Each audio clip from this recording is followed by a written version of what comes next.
V nedeljo so se na Muti lahko do sitega najedli slastnega golaža. Odvila se je namreč golažijada.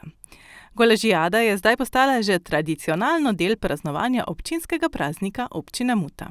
Občina nam zagotovi vsaki ekipi 5 kg divjačinskega mesa, vse ostale začimbe dajo sami, morajo si sami opremiti v svojo kuhno. Zdaj, kuhna se tudi ocenjuje, tako da so lahko nagrajeni tudi glede same kuhne in pa tudi glede samega golaža na koncu. Zdaj, kar se tiče kriterijev, pri golažu se predvsem ocenjuje videz, aroma, okus. Komisija je 3-članska in da bi bilo tekmovanje res pošteno, ne vedo, katero ekipo kdaj ocenjujejo. Vsaka ekipa ima sicer kakšno svojo kuharsko skrivnost. Skrivnostna sestavina je sod piva, pa dobra družba. A ekipe so pri svojih receptih kar malce skrivnostne. A gotovo tako posoda kot vrsta kuriva vplivata tudi na sam okus gotove jedi.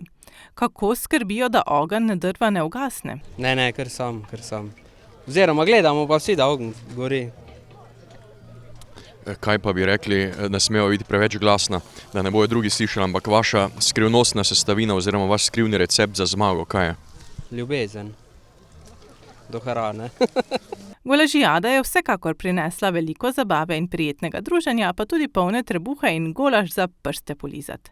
A ključna je bila priprava. Je bilo veliko sos? Ne, sploh ni bila huda čebula. Rezali smo pa kar vsi, da smo čim prej končali. Koliko čebule in koliko mesa ste pa narezali?